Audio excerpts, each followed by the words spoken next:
மாண்புமிகு பேரவைத் தலைவர் அவர்களே, மாண்புமிகு எதிர்க்கட்சி தலைவர், மாண்புமிகு பேரவைத் தலைவர் அவர்களே, கர்நாடக மாநிலத்தில் ஹானூர் அருகே Anthonysamy, John rose Peter, Kumar ஆகிய 3 தமிழர்கள் அந்த மாநில வனத்துறையால கடந்த 15ஆம் தேதி அதிகாலையில் படுகொலை செய்யப்பட்டிருக்காங்க, சுட்டு கொல்லப்பட்டிருக்காங்க. ஏற்கனவே இந்த அவையினுடைய கவனத்திற்கு இதை எடுத்து வந்திருக்கிறோம். இன்னைக்கு சுட்டுக் கொல்லப்பட்ட அந்த 3 தமிழர்களுடைய போஸ்ட்மார்ட்டம் ரிப்போர்ட் இன்னைக்கு வெளிவந்திருக்கு. அதுல 3 பேருமே சித்திரவதை செய்யப்பட்டு மிக அருகில் நிற்க வைக்கப்பட்டு சுட்டுக் கொல்லப்பட்டிருக்காங்கன்னு இந்த செய்திகள் போஸ்ட்மார்ட்டம் ரிப்போர்ட் மூலமாக தெரிய வந்திருக்கு. 3 பேருக்குமே உடல் முழுக்க படுகாயங்கள் இருந்திருக்கு, விலா எறும்பு முறிக்கப்பட்டு இருக்கு அப்படின்னு போஸ்ட்மார்ட்டம் ரிப்போர்ட் தெளிவாக சொல்லுது. எனவே இது முழுக்க முழுக்க ஒரு படுகொலை. இந்த படுகொலைக்கு எதிராக இந்த ஆட்சி என்ன நடவடிக்கை எடுத்திருக்கு என்பதை தெரிய விரும்புகின்றேன்.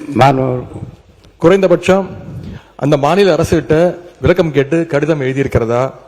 கடந்த வாரம் கர்நாடக முதலமைச்சர் அந்த தென்மண்டல மாநாட்டிற்காக இங்க வந்தாரு.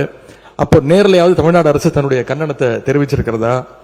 கர்நாடகா மாநில காவல்துறைக்கு பதிலாக ஒரு மேல்மட்ட நீதி விசாரணை செய்ய தமிழ்நாடு வலியுறுத்தணும்னு நான் ஏற்கனவே இந்த அவையில குறிப்பிட்டிருக்கிறேன்.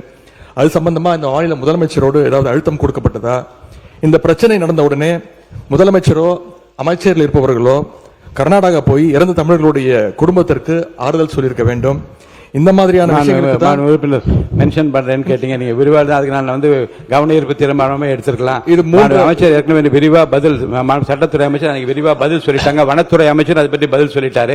இப்ப நீங்க மென்ஷன் பண்ணிட்டீங்க, அதாவது பிரேத விசாரணையில் நடந்திருப்பதற்கும் ஏற்கனவே வெளியிடப்பட்ட அறிக்கைக்கும் கர்நாடகா சொன்னதுக்கும் சம்பந்தம் இல்லை சொல்லிட்டீங்க. அதுதான் மென்ஷன் பண்ணிட்டீங்க. அது குறித்து அமைச்சர்கள் பதில் உரையை தயார் செய்த பிறகு விரிவாக எடுத்து பேசலாம். அது ஒன்று வாய்ப்பு தரேன், விரிவாக அதை பற்றி பேசலாம்.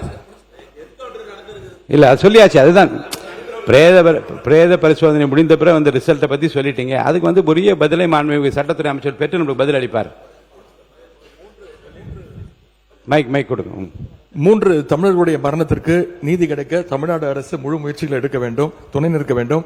அவங்க குடும்பத்திற்கு தேவையான நிதி உதவியும் சட்ட உதவியும் அரசு செய்ய வேண்டும் என்று உங்களோட கவனத்துக்கு கொண்டு வருகின்றேன்.